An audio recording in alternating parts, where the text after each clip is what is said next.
Yadkeşlik. Tarih kitaplarına şeýle hakykat öwran tesgürlenýär. Bir mejlisde gurrundan çykyp Imam Şapii hakda söz açylypdyr. Şonu alimlaryň biri Imam Şapii'niň yadkeşligine hayran galypdyr. Sebäbi Imam Şapii 3000 jild kitaby ýatdan bilýän eken. Adamlar Imam Şapii hakda eşden gurrunlaryny ýatlap, onu öwüp tariflamaga başlapdyrlar. Şo wagt çünkde oturan ýöneköý geýimli biri, ol men ýadymdaky kitapdan diňe zikat bölegini bilýän eken nipdir. Mejlisde oturan adamlar muňa hayran galypdyrlar. Hiç kim bu ýigidiň sözüni inkar edip bilmändir. O ýigit Ahmet As-Sarax eken. Ol şol wagt 14000 jild eseri ýatdan bilýän eken. Ine türkmeniň ustadlygy şeýle bolýar.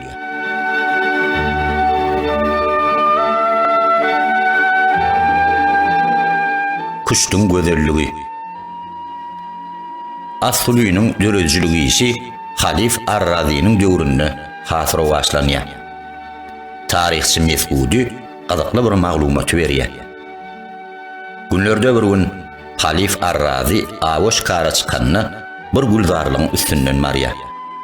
Täsin öwsüp oturan güller Halifyň kalbyny heýjana salýar. Ol ýanyna adamlaryndan "Ey şundan gözel zat ozal görüpmidiňiz?" diýip sorapdyr. Olaram guldarlygy bir-birinden beýik tarif etmäge, Halifyň göwnünden turmaga jan edipdirler. Dünýäň ähli güller jem bolsa-da munça gözellik emele gelmezdi. Gözelligiň asyl gönüllügi şu meýdandyr diýipdirler. Emma Halif Ar-Razi başyny ýaýkapdyr. Ýok, siz her näme diýseňizem men diýjegimden juda bärden aýdýaňyz. As-Sulynyň oýunlary mundanam siziň ähli wagtlaryňyzdanam has owadan görnýär diýipdir.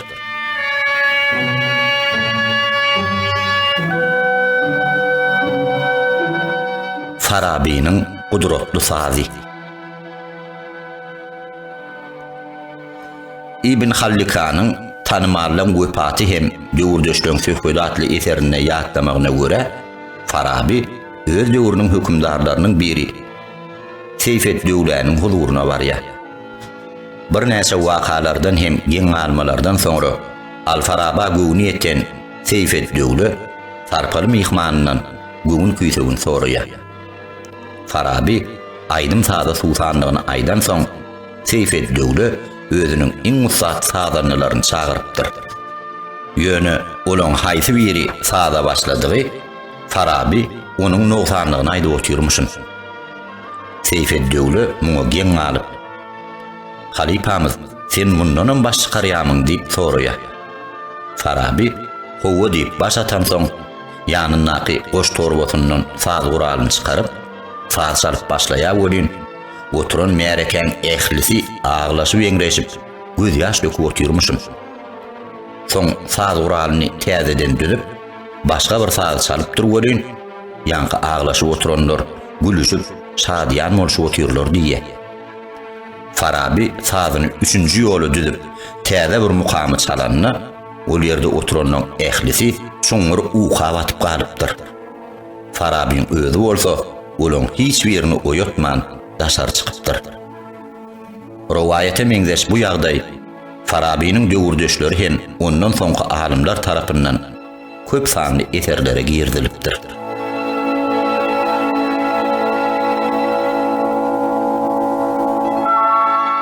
Bilmek, bilmezlikden hayırlı. Abu Reyhanyň alyma berilenligi hakynda rowaýatlar öýrenken.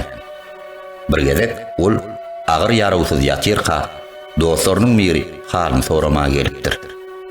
Sehel mejaly bolan bir güni ondan bir mesele hakda sorapdyr. Ol adam "Haly teň ýagdaýda ýatyrsyň. Bu wagt alym bilen meşgullanmak ýokmanmy?" diýip sorapdyr.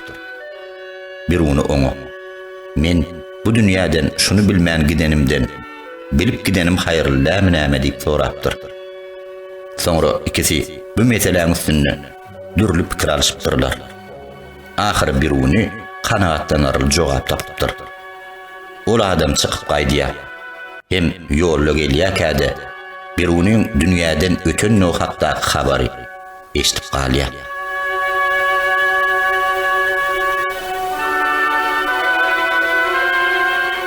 Bu Abu Bekir Harazmidir.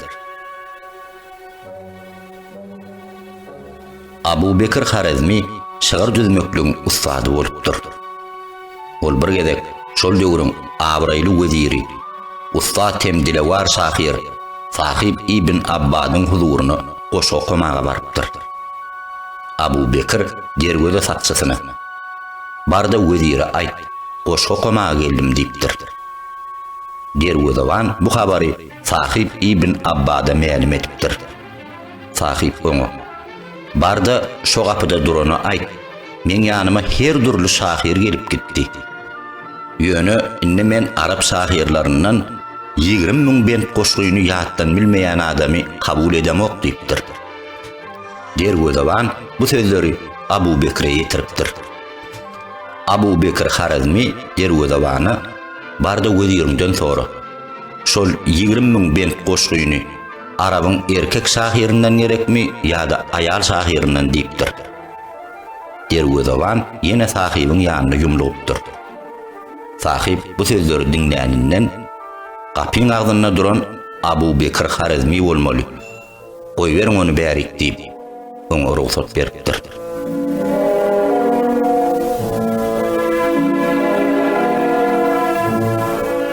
Hersinden 10 esse.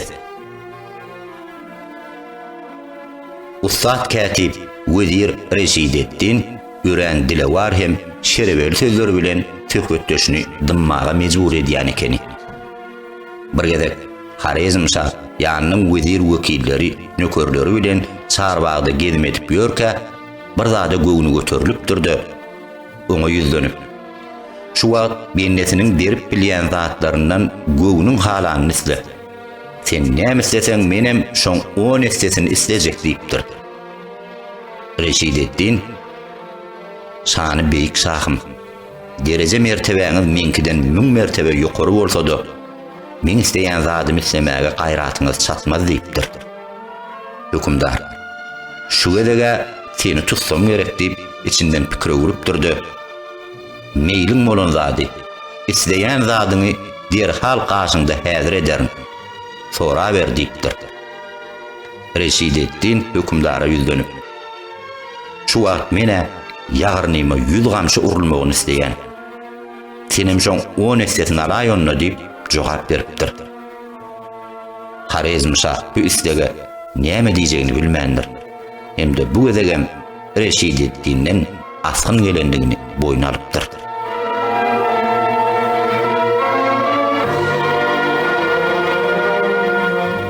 Üstünlüğün sarı. Kamillik ýoluna höwesek talip bilen biri mene babaň huzuruna baryp ondan üstünlüğün sarı hakda sorapdyr. Mene baba bir sellem içini hümledip oturupdurdy. Sen gowsy innik hep daýlan.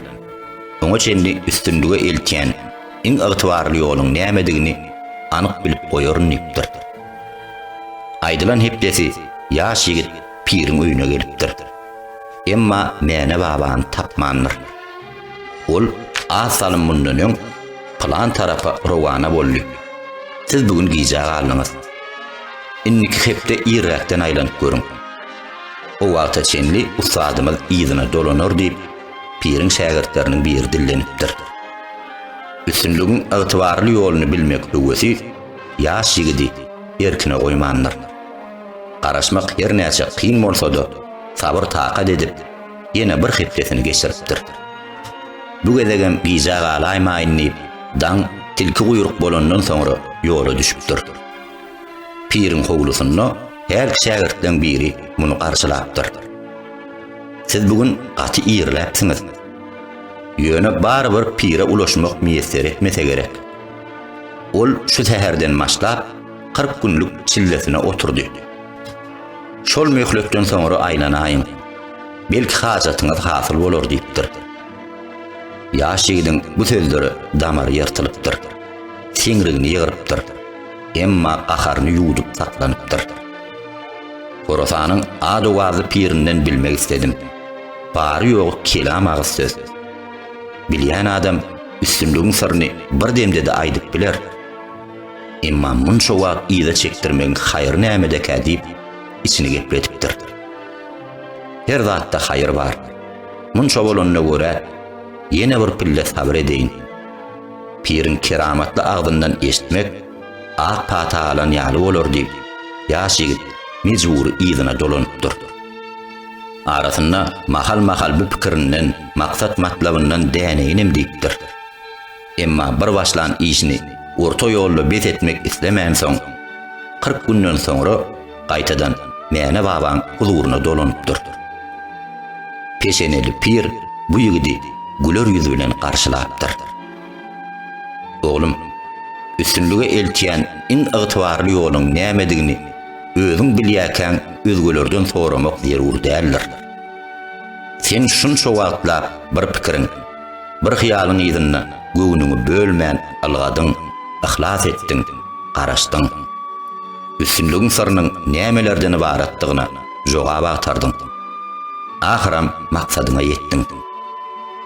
Üstünlügiň sırry öňde goýan maksadyňa erjellik bilen ýapyşmak, ýygyderli, dowamly bolmak. Belent maksadyny onu şo galadalardan ýokarda goýup bilmekdir.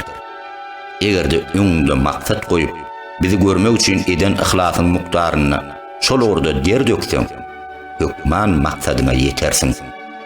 Amha üstünlügiň bar syry şundan ibarat. Aýdyň maksat, erjellik, dowamlylyk hem ýygyderlilik diýip mäne baba jogap beripdir.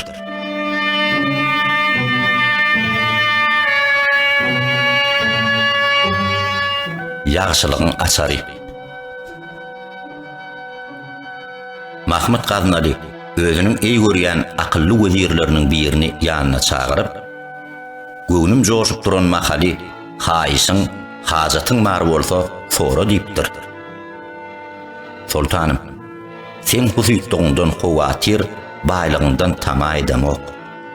Siziň saýaňyzda şu günüm düýnümden has gowy, ertirmiň bugünümden has ajap boljakdygyna umyd edýän. Hiç ýyl üýtgeşik hyzmat görkezmezden şeýle derejelere ulaşmagym, siziň huzuruňyzda peýda bolmagymyň özü uly zat. Egerde buýrugyňyza boyun bolup, nämedir bir zady soramaly bolsam, onu siziň hyzmatyňyzdaky biçare benneňize söýgü mehr bilen bakmagyňyzy hem inanmagyňyzy sorardym" diýipdir. Mehr we anam baýlyk däl, allyp bagş eder ýaly. Ol derece wezipede däl, sultan tarapyndan paýlanar ýaly. Mehr muhabbet, anam, agrar, diňe gowzatlara sebäp bolmak bilen gazanylýar diýip sultan dillenipdir. Onu şeýle gowzatlara sebäp bolmagym üçin siz mümkinçilik görediň diýip wezir salihatlylyk bilen dillenipdir. Sen näme üçin eýsilmez baýlyk, mal mülk diläp bilýärkäň bir adamyň anamyny ileri tutdyň diýip Mahmud Gaznali wezirinden sorapdyr. Çünki ähli haýryň gowlugyň göz başynda anam hem söýgü ýatýar. Ol ýagşylyklaň açary, ýamanlyklaň öňüni baglaýjydyr diýip akylly wezir jogap beripdir.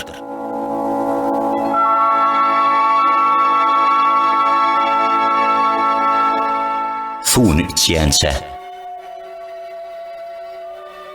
zelzelesi gopguny bilen bir näçe güne çeken agyr söwüşlüň birinde Harizm şanyň atly serkerdeleriniň biri düşman tarapy ýetir düşüpdir. Innam jany tagnizlaryndan bolan harbiň teşnelikden ýaňa dodoklary kepäp giden eken. Bu ýetiri şanyň huzuryna getiripdirler. Öz ýurdunyň habaryny, sırny biljek bolup, her näçe şatlara duçar etselerem, ol asla dilýarmandyr. Şa onuň egwarlan halyny görüpdir. Emma özleriniňkiler hakda dilýarmasa jezalanyrjakdygyny aýdyp, Yetirin enkağıp gidipdir. Ona içimlik su verin. Şo su içiyança canına değmen. Soňuny özünden görsün diýipdir. Yetir, özüne uzadylan suwly küýdäni içmändirdi, ýere pylsa urupdyr. Şaň muňa gahar gelipdir. Alyňda jehenneme ýollaň diýip emredipdir. Ey mürewwetli şah, siz men janyma aman berdiňiz ahyry. Innem sözüňizden däňjek bolýaňyzmy? Heýem bu häsiýet şalara gelşermi diýip Yetir şanyň gözüne bakypdyr. Haçan sana aman beripdirin diýip şa başyny ýerden aldyrypdyr. Şo suw içýän şä janyna degmäň diýdiňiz. Emma men heniz o suw içemok diýip Yetir aýdypdyr. Şa Yetiriň bu mekirligine güljögünem, gaharlanjagynam bilmändir. Ony boşadyp goýberipdir.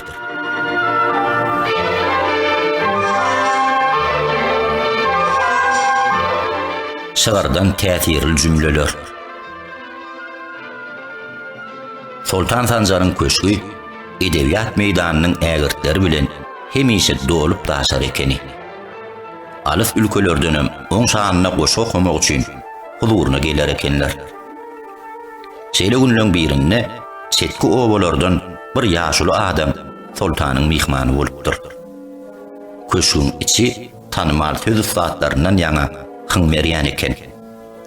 Özleriniň goşu gadallary bilen sultanyň alkyşyna eýe bolup, şöhraty öwrenşen şahirler bu obaly ýaşula kän pisindetmändirler. Emma sultanyň edehät şeýle ýüreginde joşgun ýa umyt bolan raýatyny hergiz lap keç goýbermez eken. Ýaşulyň okan goşgusyny bogun, kapya, tagam dat bolmasa-da sultan oň ihlasını boş goýbermek islemändir. Ajaýyp tetirliňiz bar. Käýerine sözüň ýöntemligi şygyryň tagamyny gaçarsa-da oň ýürekden çykýanlygy şygyra öwüşgün merýär. Hana aýt, bu goşguýyň üçin sen hormatyňa laýyk peşkeş bereýinmi ýa-da men hormatyma laýyk diýipdir. Ýaşuly sultanymyz öz hormatyma laýyk eçiliň diýipdir.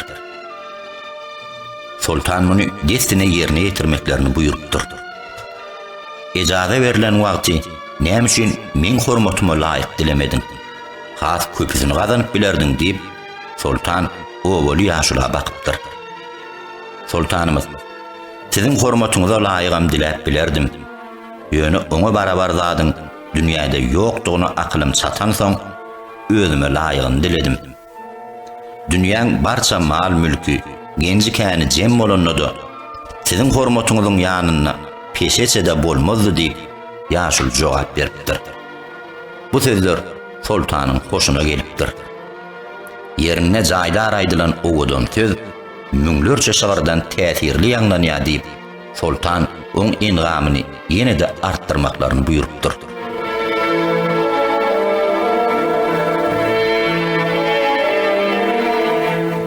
Watan topragy. Sultan Jelaleddin sewişip ýörke agyr ýaralanypdyr. Öňler destine aýag üstüne galyp, sagalyp gidýän Jelaleddiniň tenine düşen tagnizlarynyň bitmesi kyn bolupdyr. Tebipdir Lukmanlar dürli dümen melhem ulanyp görüpdirler. Emma netije bermändir. Ahyry sultanyň özü maňa Harezmiň gumuny, Jeyhunyň suwuny getirin. Watan topragy, ähli derde derman, iň agyr ýara melhemdir diýipdir. Aýdyşy ýaly, watan topragyny isgap, suwuny içenden soňra sultanyň ýagdaýy görnetin gowlanyp başlapdyr. Tiz wagtdanam derdinden gutulup, aman sag aýag üstüne galypdyr.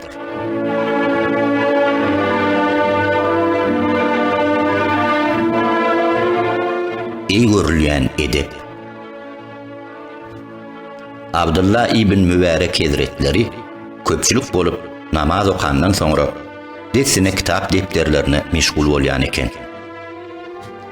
Bir gezek meşhur sohp alimlaryň biri Şakik ibn İbrahim namazy bile koýanyňyz gowy zat bolyn, destine turup gitmegiňiz bolanokda. Oturup özara gurrun etmegen bolar adipdir. Menem kuç şeýle diýenne sahabalar öňkü alimler bilen oturup mesawu hem almy gurrun edýän pikir alşýan diýip Abdullah ibn Mübarek dillenipdir. Sahabalardır ötün alimler bu ýerde neneň peýda bolýar diýip şahit sorapdyr. Olaň kitaplaryny okuyan, olar hakda ýazylan taryhy gaýta-gaýta gözden geçirýän, şolar deyin amal etmäge çalışýan, şeýdip olaň dünýäsine gatylýan. Siz bolsa namaz dinen destini dünýä söhbetine gazagyp, Taňry bendesiniň gıybatyny edýäňiz, üstünden düşýäňiz, ähmiýetli zatlara ýapyşyp, manysyz, peýdasyz zatlary terk etmeklik iň iyi görülýän edepdir diýip Abdullah Hazretleri jogap beripdir.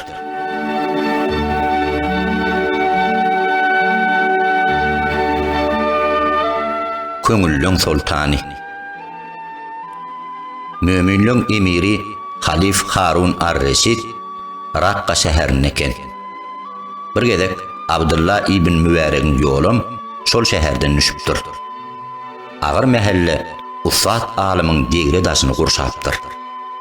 Atlan toýnagyndan göterilýän toz asmana ýetipdir. Her kim bu usada bir adım goloýdurup bilse, doğunun sıyına elde girip bilse, özünü hoş vakt sayan eken.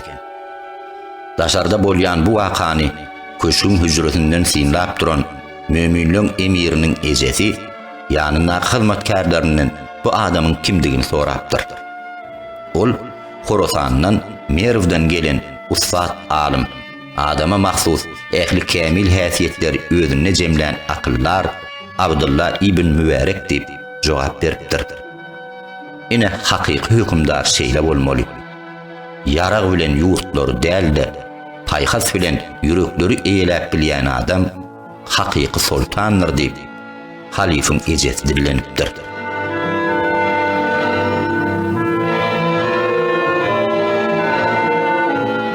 Wepalylyk. Ajaýyp almyhim edebi eserleri bilen adygan türkmen alimlarinyň biri İbrahim As-Suluydan insanyň ýaşy kılyklydygyny neneňsi bilip bolar diýip sorapdyrlar. Alim bir adamyň wepalylygyny, sözünde tapylýanlygyny, ýaşy kylyk häsiýetlidigini, asynyň arassa, zannynyň päkdigini bilmek isteseň, oň watanyny küýseýişini, watana bolan söýgüsini seyret. Eger ol adam dogan garyndaşlaryny göresi gelýän bolsa, ata babalarının geçmişine buýsanýan bolsa, onu bilgin, ol adam hakyky wepaly, kerem ahlakly adamdyr diýip jogap beripdir. Dogduk mekanyna bolan söýgüň asla päkligine delil diýip sözüniň üstüne getiripdir.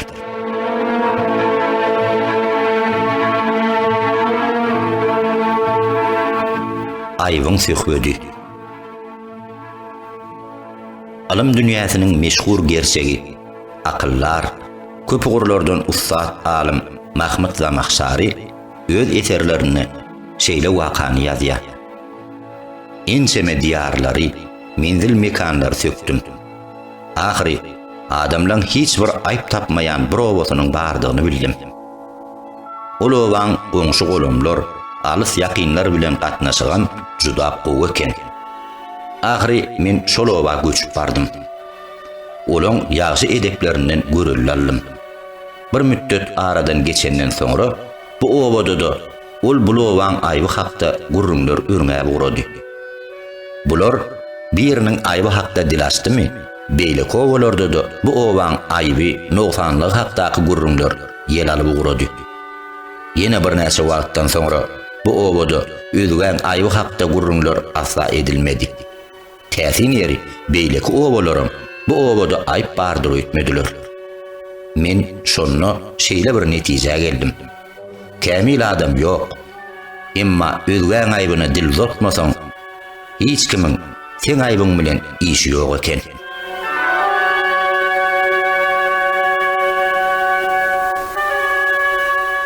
Abadat Xon. Bir gezek meşhur akıllarlaň biri Mäne babaň ýoly goňşy obaň üstünden düşüpdir. Hazret Pir, bizim obamyzda da üren takwa hem ibadat gon biri bar. Giýje gündüz namaz okuýar, oraza tutýar, ibadatdan aýrylanok diýip adamlar öz obadoşlary hakda bir-birinden öňürdüp gurrun bermäge durupdurlar.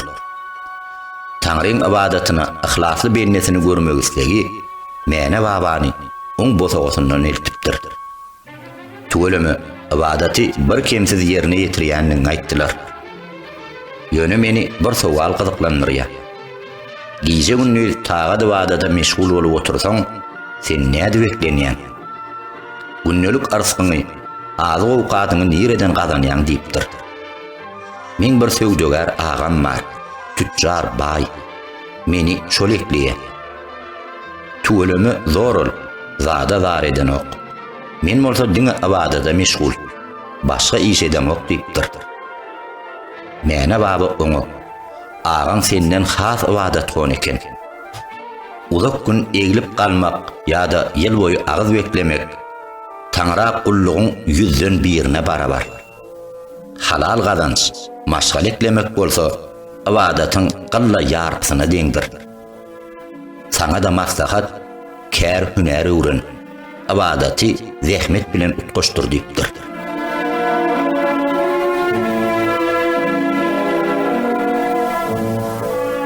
Başlan işini taşlama. 17 gezek uly ýürüýüş eden hem de ömründe bir ýoly ýeňlip görmedik Türkmen sultany Mahmud Gaznallan üzünlüksiz üstünlükleň sarnämedi. Elem döräli bäri İskenderden soňra beýle mertebäsi sizden başga eýe bolan hiç kimse ýok diýip sorapdyrlar. Muň üýtgeşik sır ýok.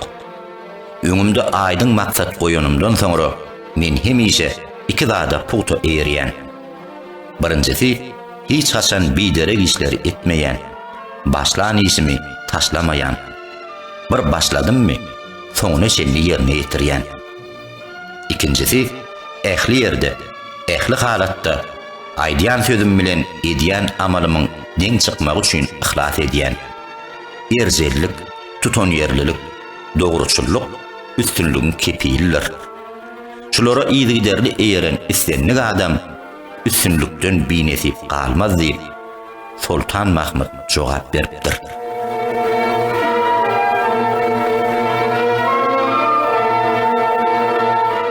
Hirat köprüsi. Seljuk hükümdarlarynyň biri Sultan Sanjar, wezir wekilleri hem nökerleri bilen Hirat şäheriniň içinden geçip barýan eken. Olar awaş kara çykmak üçin bir ekindarlygyň gyrasynda düşläpdirler. Sultanyň nökerleriniň biri goloy goltumdaky owa bar, o ýerde ağa ýany otlap ýören mallaň birini alypdyr. Hem destine hurşluk edinipdir. Mal eýesi garja ene bu zatlary garadan synlap duran eken. Ol sultana şikaýet etmek üçin derhal ýola düşýär. Hem de hükümdaryň geçjek köprüsiniň üstüne garaşyp oturberýär. Bir haýykdan soňra sultan öz esgerleri hem wekilleri bilen bu ýerde peýda bolupdyr. Garry ene sultanyň atynyň üzüňüzini çekipdir. Nökerler sultany penalamak üçin gamçylaryny ýokary buloýlan mahaly sultan olary saklanmagy buyurýar. Sütün gören adam yürekli bolýar. Bir hikmeti bolmasa beýle töwekküllik etmezdi. Oň ardynyň lälin diýip sultan köşeşmegi tapşyrýar. Ey sultan, sen nökerleň gün güzeranymy aýlap oturan ýekeje malymy menden midin alyp hurşluk edindiler. Indi men bala çagalammy neneňsi ekläýin. Eger şolardan hakym alyp bermeseň, sen ýakan ugul ahyr men elimde bolar. Sen Hirat köprüsünden geçseňem, Sırat köprüsünden geçip bilmersiň diýipdir. Sultan bu sözden haýbatyndan elheder edip, derrew atyndan inipdir. Mehremene, durawır, o köprüde eýlenmäge gaýratymyz ýokdur. Kimiň sütemeden aýt, men ondan hakyň alyp bereýin diýip, sultan qarry enen öňünde diýipdir. Qarry ene tütömkärini görkeden soň sultan şol nököre madaly temmi bermek buyurýar. Qarry eneden 3-nji soruya hem oňa 10 maş mal bagyş edýär. Soňra eýesinden biýdin özgäň malyny el gatanyň jedasynyň agyr boljakdygy hakda perman çykarýar. Şeýdibem ýöneköy ýaly görünýän ýöne sowaby bihasap adyllygy hasyl edýär.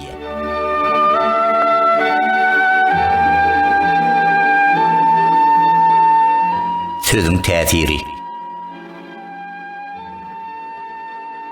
Bir gezek ýaş denanlaryň biri körpeje ogluny ýanyna alyp Lukman Sarahtynyň bosagysyndan ätläpdir. Lukman maby, oglumyň diýişi agyrýar. Bir emesseňiz ýa-da melhemin salgy berseňiz diýipdir. Lukman Sarahty bular az salym synlandan soňra ýene 40 günden aýlanyň. Oňa çenli zerur bolan ähli däri dermanlary bilip goýaryn diýipdir. Aýdylan möhlet geçen soň ýanky zenan körpejesi bilen ýene de Lukman mabaň huzuruna gelipdir. Çağaňyza tüýjidirmen. Oň şu diýiş agyrsy diňe tüýjüni aşa köpüýmekden ýüze çykýar diýipdir. Zenan bu sözlere geňirgenipdir. Lukman maby, bu bir çylşyrymly emdäl ýaly. Emma 40 gün garaşdyrman, soran madyma da aýdyp bilerdiňiz ahir diýipdir. Wagt keýgim şo wagt men özüm agzymy doldurup tüýjüp otýurdum. Özüň bir zat edip otýurkaň, başga birine şonu etme diýseň, sözüň ananlarjy bolanok. Adamlar köpsem şundan ejer çekýär. Özgülere bir zat ünlüýärler, ýöne özleri ýerine ýetirmeýärler. Sözümiň täsirli bolmak üçin tüýjüň täsiri süňümden çykýança sizi mecburi 40 gün garaşdyrmaly boldum diýip Lukman Sarahty jogap beripdir.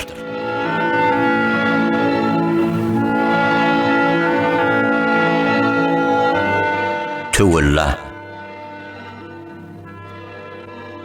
Seljukullar bilen Gaznaly türkmenleriň arasyna tow düşen soň Sultan Toğrulbeg näne babany Gazny illerini Töwellaýy bermekçi bolupdyr. Ählimiz bir türkmen bir döwlete sygynyp agzy bir ýaşasap aljak alamyz köp bolar diýen many mazmunyny abay siýasat ýürütmegi tapşyrypdyr. Muňa ýok diýen täsir. Gaznalylar gaty öýüşlüdür. Hiç kim olaň ýanyna barmaga hetdeden ok. Bimany ise töwekkellik etmek, sag başyny mübtala etmekdir. Derde sokmakdyr.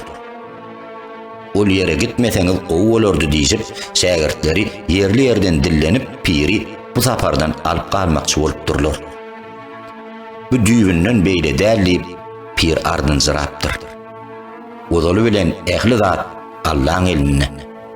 Dolanyp gelsegem, orta ýolda galsagam, ählisi kısmatdyr. Ontaňam Perwerdigar bir sebäp bilen ýola salsa, ötdesinden geljekdigimiz üçin salýandyr. Herkim o ýerleri erwet, adamlary yaramaz diýişip otursa, o tarapa hiç kim aýagyny sekmese, olar şol bolşuna galmagy mümkin. Emma ýaşy niýet bilen ýola çyksaň, yüreğinde diňe hayırlı niyetleri götürsen, açık bugün bilen marsan, olaňam açyljakdygyna şübhe ýok. Çünki insanyň ýaşy niyeti her baran ýerine teperrik bolup, şo ýerlere siňýär. Her ýaşy niyetli adamdan bereket hem döwlet ýokýar. İnşallah bu saparymyzda ýaşy niyetleri ýanymyza hemra edinip ýola düşer. Hemde Gazny illeriniň salamy bilen dolanarsyp mene baba dillenipdir. Saparyň netijesi hut şeýle de bolupdyr.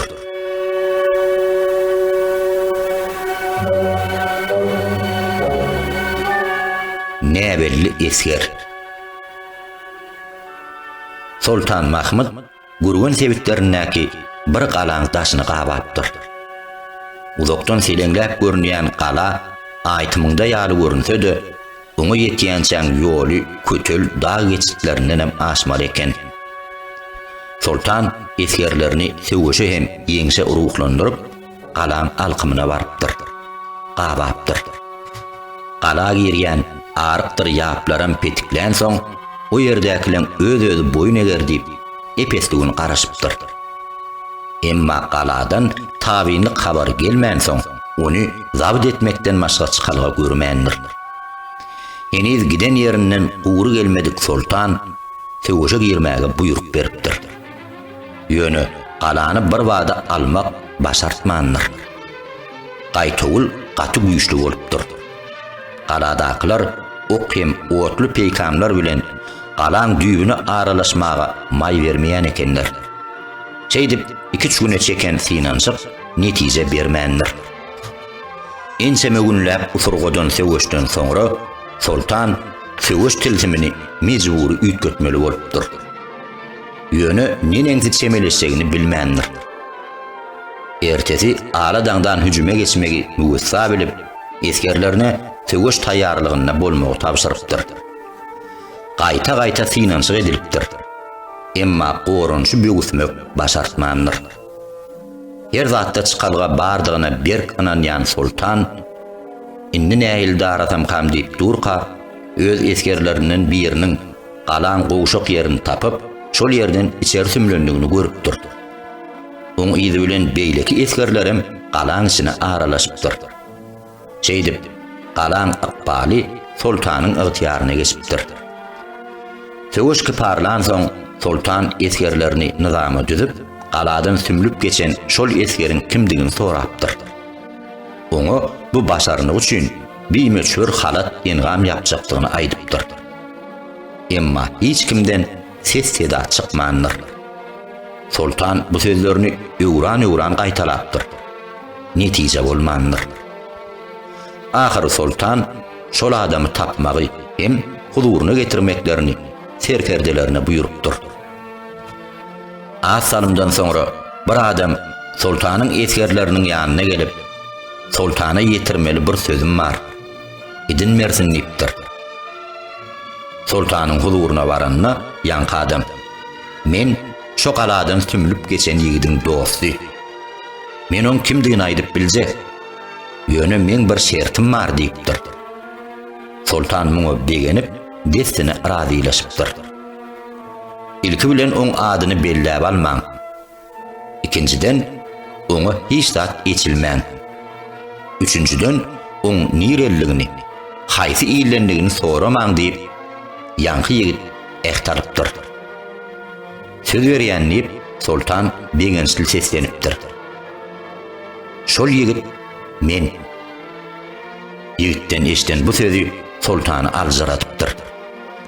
Özüniň gerçek eskeriniň kimdigini tanamagy istese de eden ehtine göre ne oň adyny sorap bilipdir, ne de ilni. Eskerleriniň adabyry, mal mülk, baýlyk ýa-da şöhrat üçin dälle hut ak ýürekden wepalyklaryny, ihlaslydyklaryny buýsanypdyr. Diňe gije gündüz Allahdan edýän dileglerini ýene bir dileg goşupdyr. Perwerdügarim, meni şol ýigide ýollaş et.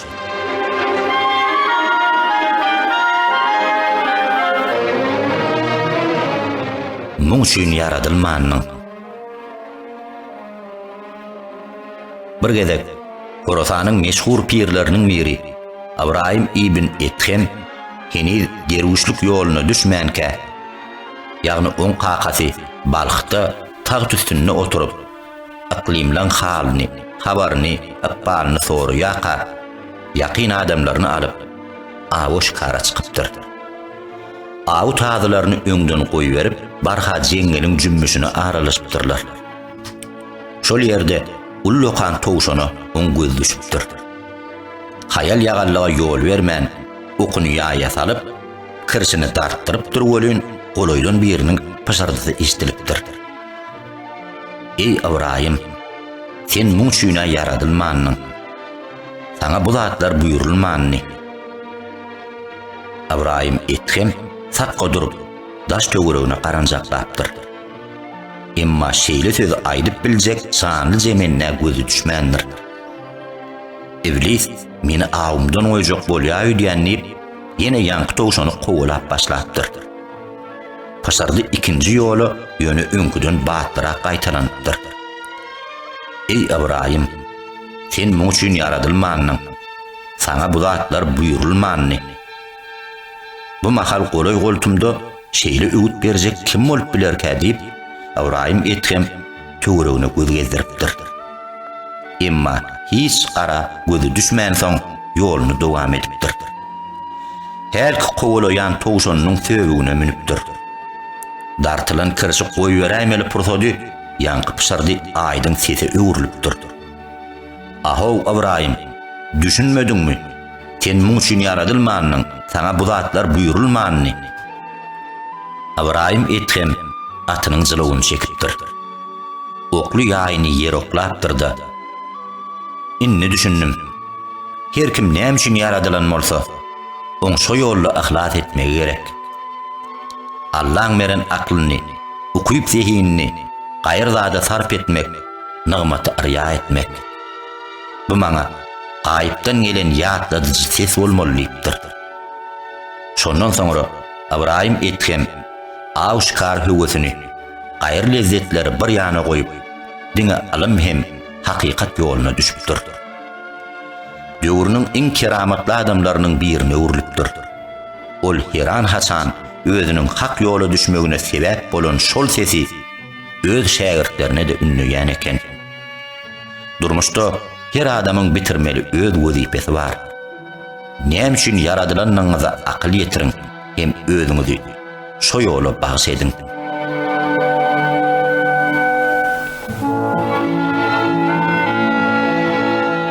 Müşküllükleň üç açary. Bir adamyň hiç işi uğramayan eken. Gece günü tağa duvada teverilse de, ihlasy kem düşýärmi, ýa nesibesi duşanokmy, garaz hiç bol bermändir.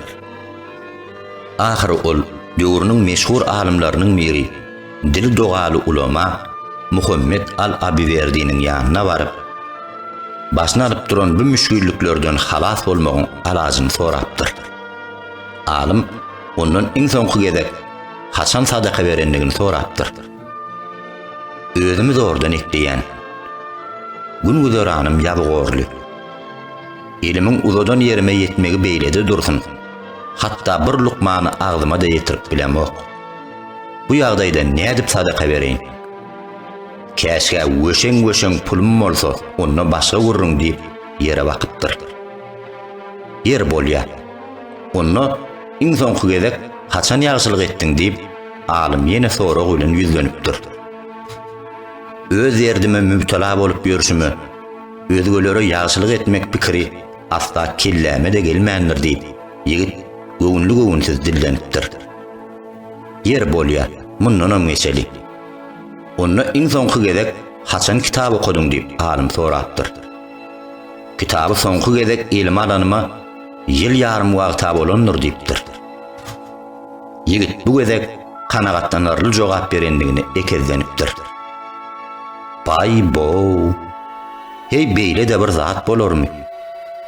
Adam 3 günläp kitap okumasa, oň ýüregi postlap başlaýar. Ondan ol adam hiç bir şowlulygam, gowlugam görüp ýa duýup bilmeýär. Halipamyzyň aňymyza goýan öwütleri bar. Eger bir işiňiz ugrulmasa, şu üç zadyň birini berjay ediň. İnşallah ähli düňler çödüler diýerdi. Şol üç zat. Ýagdaýyň bollugyndan sadaka bermek, başardygyňdan ýagşylyk etmek hem kitap okumak. Haýsy ýagdaýyňa muwapyk bolsa, ýerine ýetirip bermeli. Ana şondan soň işiň uğrup gidişine hayran galarsyň diýip jogap beripdir.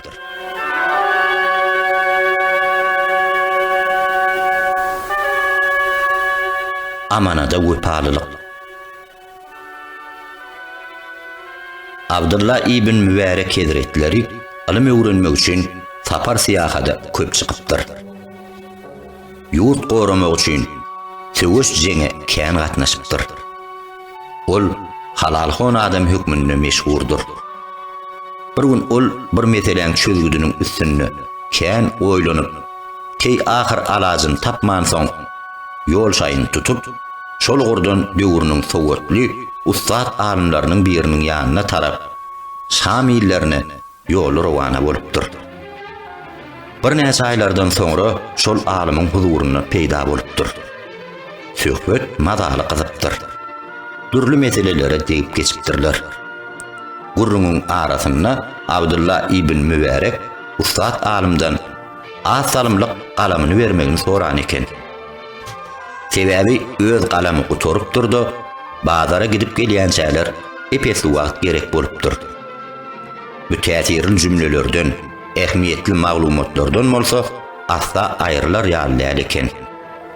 Bu alymyňkyda bir näçe gün mihman bolan soň Abdullah ibn Mübarek ahir öz ýylyny Merwa dolanypdyr. Merwa gelip ayagyny atyň üzüňünden düşüren wagty elini goş torbasyna sokanyny şol ustaddan alan galamyna elilipdir. Ine soraly bolnan amanat galam. Muňa bir hili bolan Abdullah ibn Mübarek şo pursat gaýtadan atlanypdyr. Indi ýanky galamy öz eýetine gowşurmak üçin Şama tarap ýola düşüpdir. Ol ýere baran soň halipa alimden ötünç sorap galamyny oňa gowşurupdyr. Şeýdip Abdullah ibn Mübarek ýatdan çykaran bir galam üçin şol mendiller gaýtadan geçmäge ýaltanmandyr.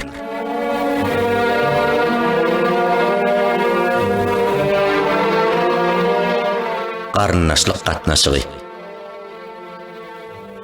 Qysyn ýazyn argyşa gidip uzak mendilleri sökýän, giden ýerlerinden del haritlar getirýän söwdegärlerden biri Sowgatly alim Abu Muhammed al-Bagawiýny ýa-da beripdir.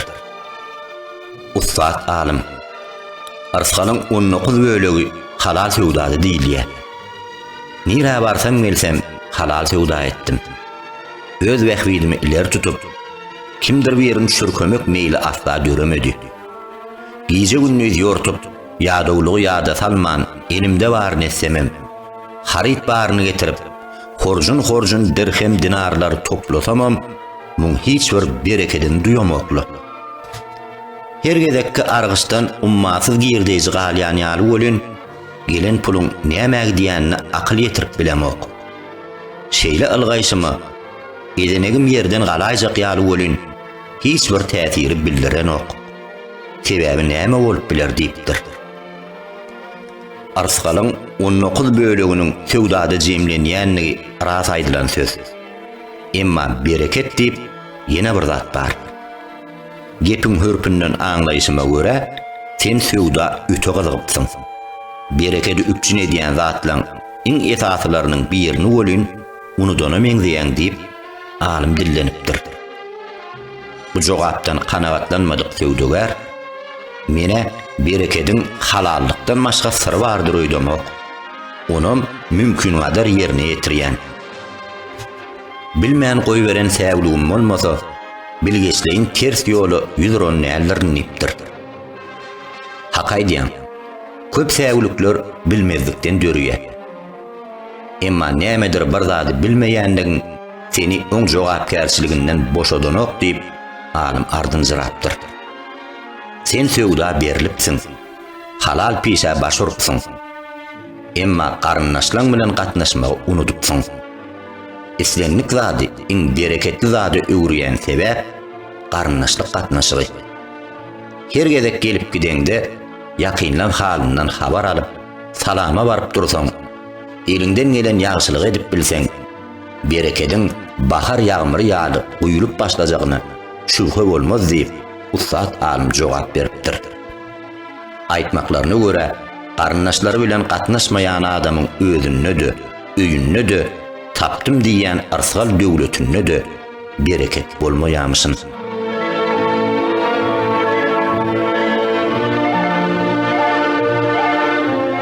Eriz adamlar eý görüň. Günlüň ýerine mäne baba şägirtleri bilen uzak ýola sapara gidipdir.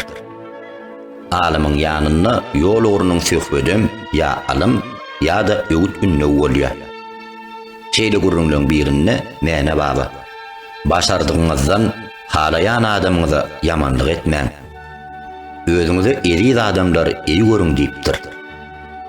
Göräýmäge sadadan düşnükli söz.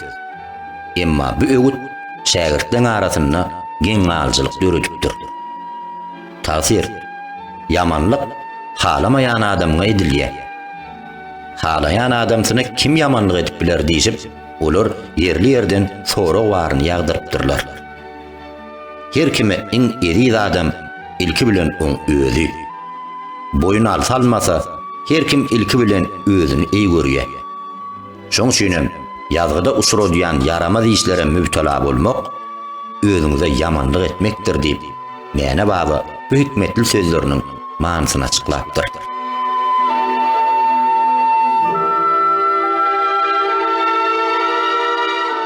Bayezid'in halifasi.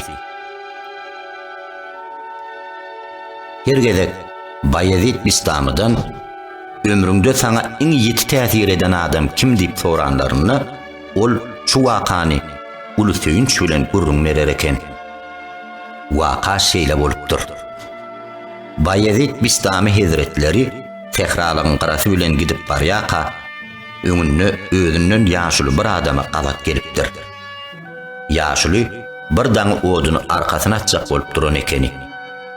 Bayezid Bistami ýaşulyň ýanyna baryp, oňa kömek etmek isläpdir. Häzir men sana kömek ederim diýipdir.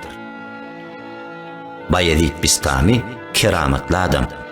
Ol sehralykda gezip ýören ýolbarsyň birini ýanyna çagyryp, ýaşulyň oduny öýlerine eltip bermek buýrupdyr.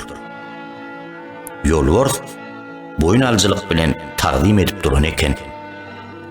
Öwü hemmekşä ýarýar. Bayezid Bistamam ýaşulyň yer ýaşuly şähere baraňsoň sehrada näýil adamy gördüm diýip aýtjak diýipdir. Ýaşuly dikelipdirdi. Mene şähere baramda bir ulumsy, zalim, üňjüň adam gördüm diýip gurrun ederin diýipdir. Bayezid Bistami örgökden gelipdir. Mene sana kömek edýän, sen bolsa maňa töhmet atýaňda. Sebäbi näme diýipdir. Ýaşuly, ilki bilen öz güýjüňe, almaňa, keramatyňa buýsanyp, ulumsuluk edip, menden soramazdan kömek teklip etdiň. Ýolbarsy çagyrdyň. Bu ulumsuluk bolýar. Onsoň ýolbarsyň arkasyna oduny ýükledin. Ýolbars yük taşamak üçin yaradylan haýwan näl. Bu sen oňa zulüm etdiň bolýar. Onsoň soňky soragyň bilen özüňi öwmeklerini isledin. Bu eýem öwünjüňlik bolýar diýipdir. Bayezid Bistami sehralykda sataşan şol ýaşulyny özüniň iň beýik halifasy hasaplapdyr.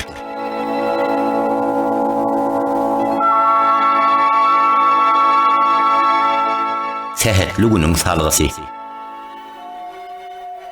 Yıllar we pelek astronomiýa almyndan iňňen sowatly bolan türkmen alimläriniň biri Hebeş ibn Abdullah Hasib al-Merwezi 100 töweregi ýaşapdyr. Ol ömrüniň agramly bölegini Merwdaky observatoriýada geçirip, bugra degişli bir näçe almy işler ýazypdyr. Şo döwürde halkyň arasynda sehetli we bisehet günler hakdaky gurrunlar barha öjalan eken. Her kim o ýyldyzyň haçan ogýanlygyny bilmese-de, her günkü etjek işinden howatyr edip başlapdyr. Sehedini bilmän başyna barsa, soňy bijaý gutaraýmasyn diýip, haýyrly işlerini bir wagda goýbolsun edipdirler.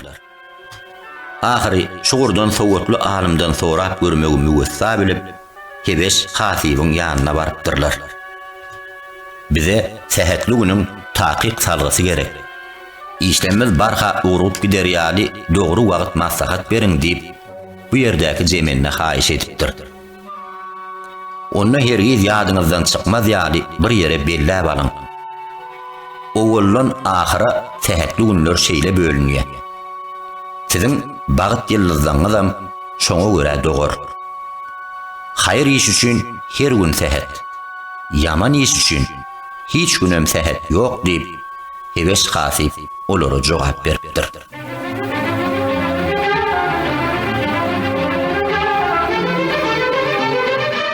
Yüzüň nury. Abul Abbas Tayyip Saraxsi yüzü nurana adam eken. Bir gezek ondan bu tapawutlu nuranalığın sebäbini, sırrını, hikmetini sorapdyrlar. Eni ýaş olan wagtym goýunlar alyp öýre bakmaga çykamda öňümden yüzü peşeneli bir ýaşul çykdy. Ol yüzüme dikanlap teretdi-de, "Ogul, yüzüňde hakyň nury bar. Ýazykdyr günä bilen bu nury öçüräýmegin neydi?" Bu söz maňa uly täsir etdi. Jahil ýigit kämem ýelgin höwesleri başymy sämetmekden halat eden şol duýgu boldy. Günnelik gazanç, kesip kär bilen meşgullanymda da bu söz halallyga puta eýermegime tekke boldy. Soň-soňlarym bir iş etjek bolsam, şo ýaşylyň aýdan sözleri ýadyma düşdi durdy.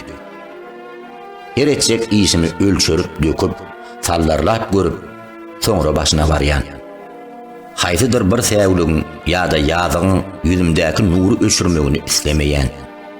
Çünki adam näçe halal boldugça, oň ýüzi nurlanyp, ýüregi barhary uşunlyk tapýar diýip, Abul Abbas Saraxsi nuranalygyň sebäbini aýan etipdir.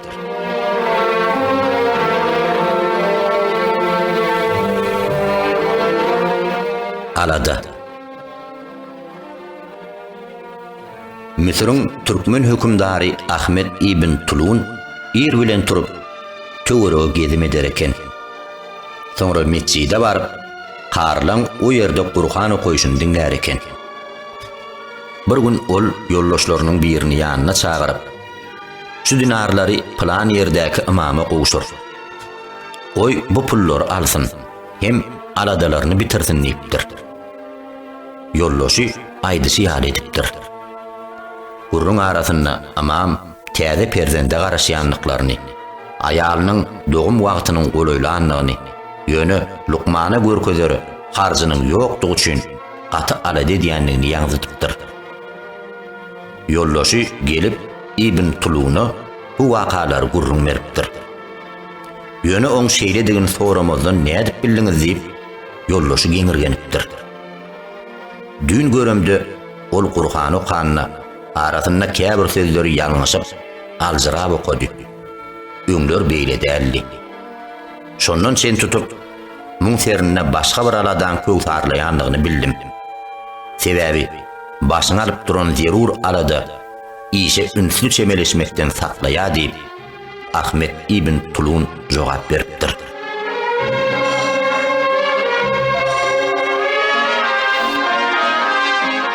Manasy bir, täsir tapawutly. Orta ýaşa ýeten adamlaryň biri Imam Nesewi'den sorapdyr. "Tagsir, yaramaz endigimden hiç taplanyp bilmedim.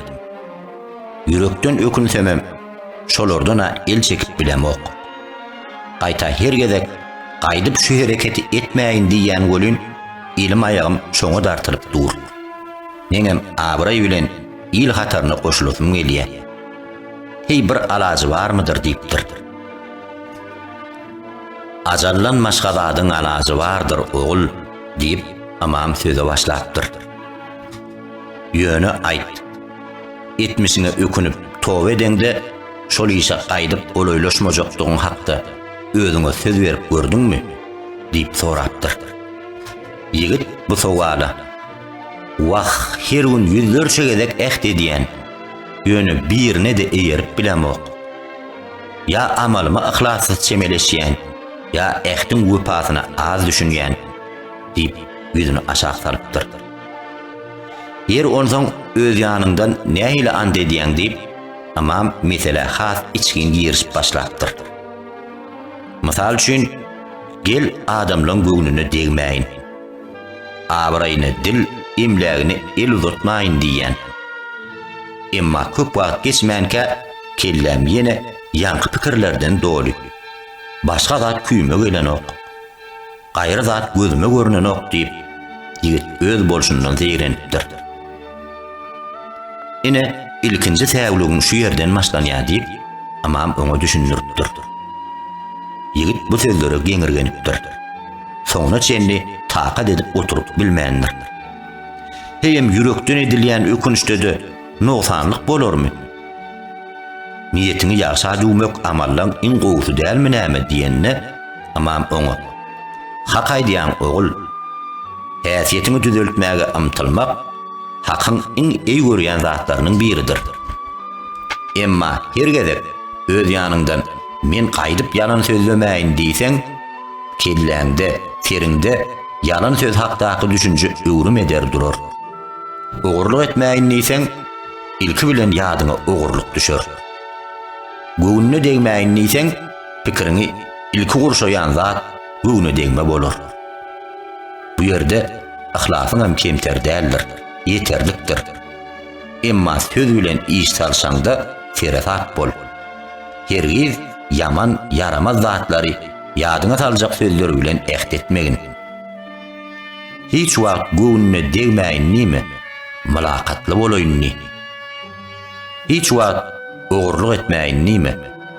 Halal bolaýynny. Hiç wagt yalan sözlemäýin nime? Hemişe dogruçul bolaýynny. Hiç wagt şer işten daş duraýyn nime? Ýagşy ise ýakyn duraýynny. Hemişe sözleň ýagşysyny, süýjüsün saýla. Diňe gowzady ýadyňa saljak sözler saýla. Şeri ýeňip geçmegiň iň ygtybarly ýoly haýyrly tarapyna artykmaç üns bermekdir. Hergedek ökünmek üçin öňkü häsiýetini ýatlasaň, şolar etmezlige çalışsaň, sen bu hereketlerinden asla saplanyp bilmersiň.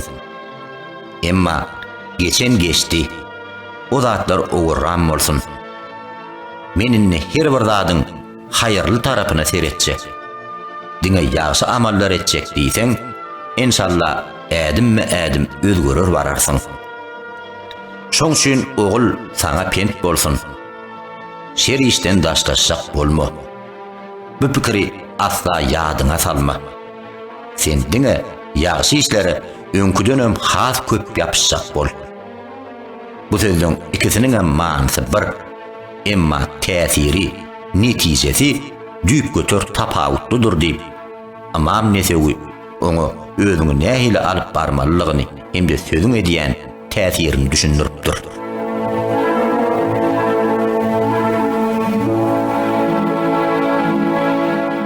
Diňe şowluluk.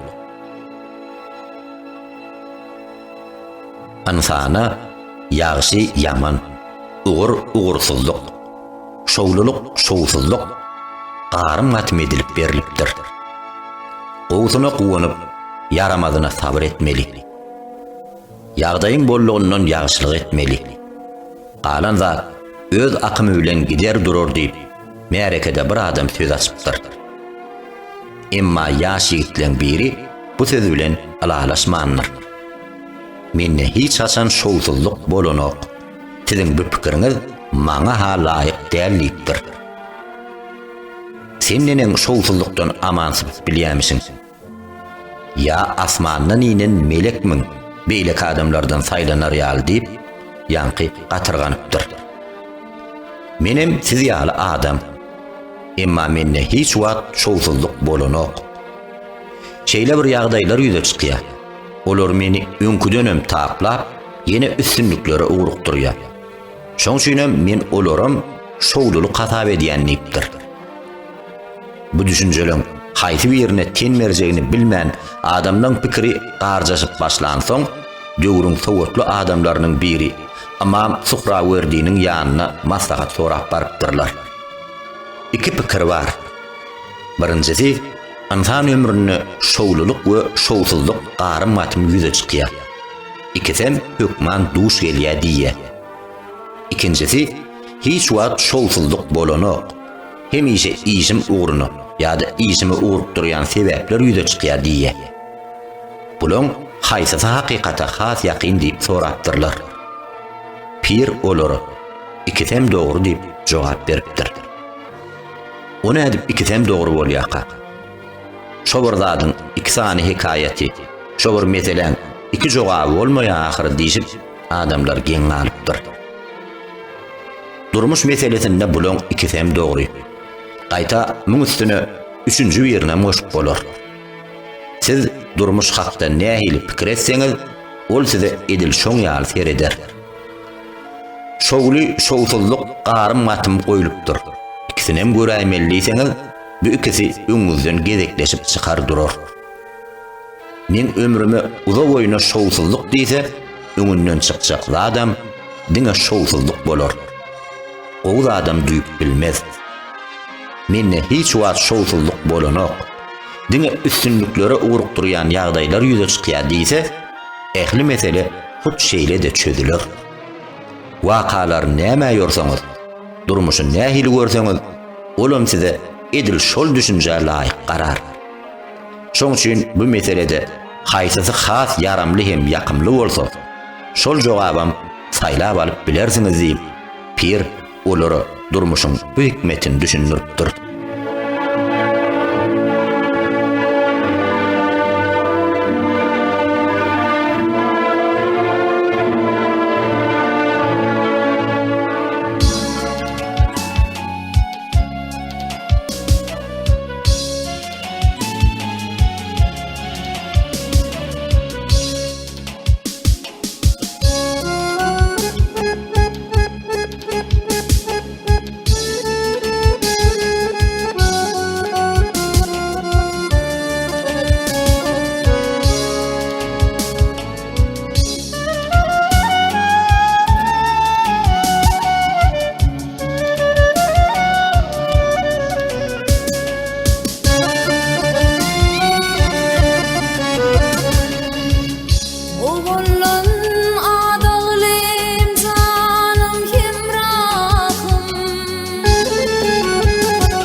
Hilbin yadir yaşaptır